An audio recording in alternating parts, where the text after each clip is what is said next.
किसान की उदारता। एक गांव में एक किसान रहता था। नाम था उसका भोलू। स्वभाव से भी अत्यंत भोला भाला था। उसके पड़ोस में राजगायक तेज सिंह रहता था। वह था तो भोलू का हमउम्र, लेकिन राजगायक होने के घमंड में भोलू से दोस्ती नहीं रखता था।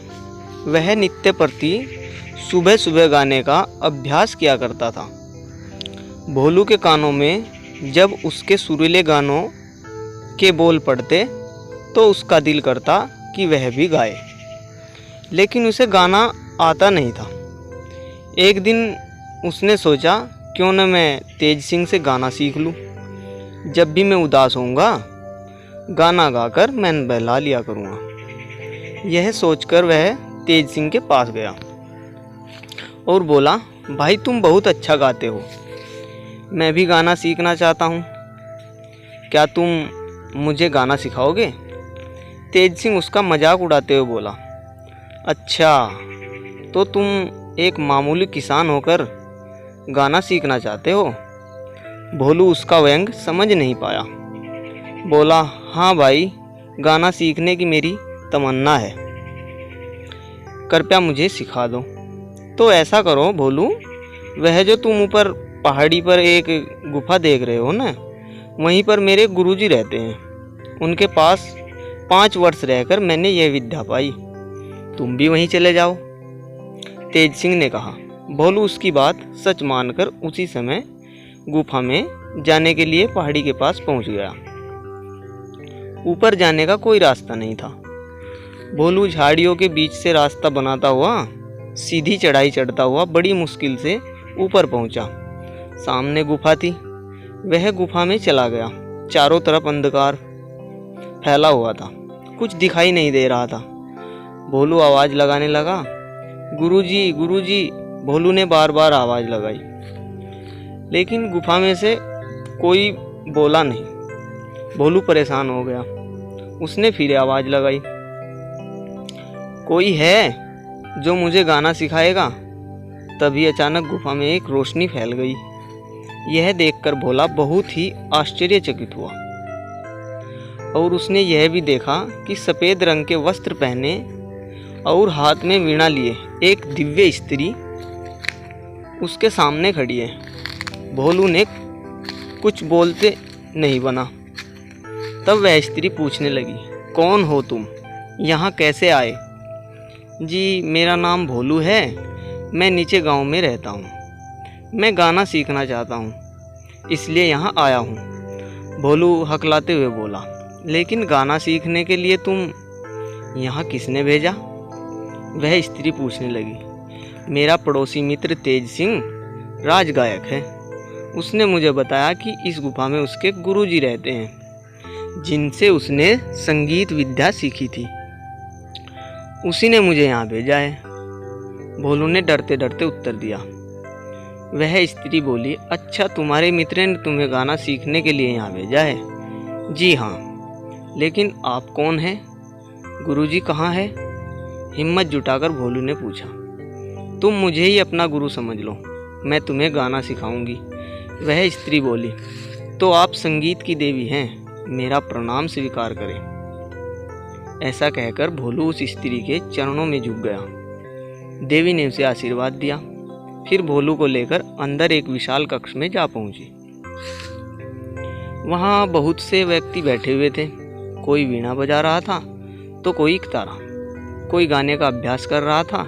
देवी बोली, भोलू तुम यहाँ बैठ जाओ और इन सब को गाते बजाते देखो। यह कहकर देवी दूसरे कक्ष में चली गई। भोलू अब प्रतिदिन वहां आने लगा। गुफा में पहुंचते ही देवी उपस्थित हो जाती और भोलू को संगीत कक्ष में ले जाती। इस तरह 1 महीना बीत गया।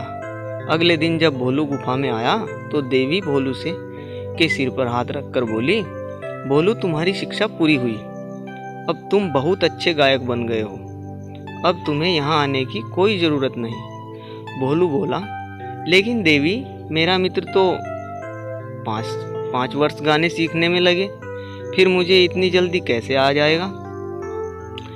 भोलू जो मन के अच्छे होते हैं वे केवल परिश्रम करते हैं, फल की तरफ ध्यान नहीं देते। इसलिए उन्हें हर विद्या का ज्ञान शीघ्र प्राप्त होता है। मैंने 1 माह में तुम्हें हर तरह से परख लिया है, तुम एक अच्छे गायक बन चुके हो। कहकर देवी ने अंतर्ध्यान हो गई। गुफा में अंधकार छा गया। भोलू गुफा से बाहर आ गया।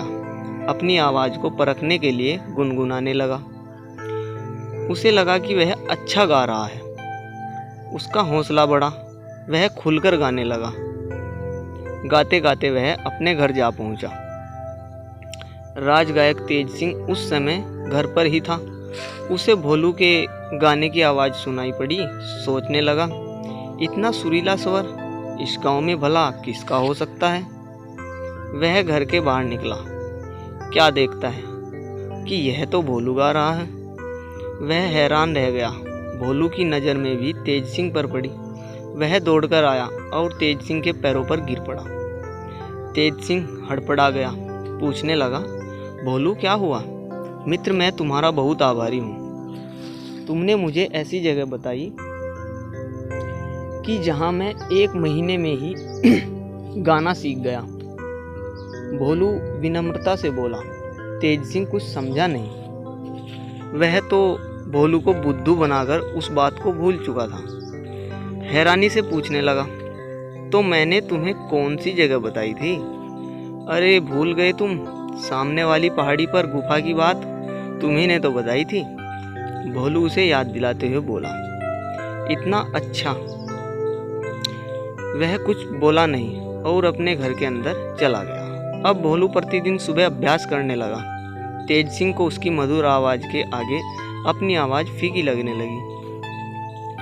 उसे लगा कि यदि भोलू कहीं राजा के पास पहुंच गया तो राजा उसे ही राजगायक बना लेंगे।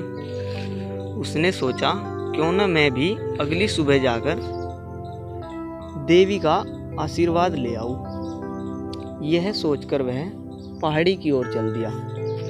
ऊपर गुफा में पहुंचकर तेज सिंह ने आवाज़ लगाई, संगीत की देवी, मैं गाना सीखना चाहता हूँ। देवी प्रकट हो गई। पूछने लगी, कौन हो तुम? मेरा नाम तेज सिंह है। मेरे पड़ोसी मित्र भोलू ने मुझे यहाँ भेजा है। वैसे तो मैं राजगायक हूँ, लेकिन मैं भी अपने गाने में भोलू जैसी मधुरता लाना चाहता हूँ। आप मेरी आवाज़ को भी वैसी ही मीठी बना दीजिए। तेज सिंह जल्दी से बोला। देवी समझ गई कि तेज सिंह वही है जिसने भोलू को धोखा दिया था। वह बोली, तेज सिंह, तुम्हारी आवाज़ में तो भोलू जैसी मिठास आ ही नहीं सकती। तुम्हारे मन में तो छल कपट भरा हुआ है। मन साफ हो तभी आवाज़ भी मधुर होती है। तो मैं भोलू को धोखा देने के अपराध में दंड देती हूँ कि जो संगीत तुमने इतने वर्ष लगाकर मेहनत से सीखा वह भी तुम भूल जाओ। यह कहकर देवी अदृश्य हो गई। तेज सिंह घबरा कर गुफा से बाहर आ गया। उसने गला खखार कर गाना चाहा, लेकिन यह क्या, उससे गाया ही नहीं जा रहा था।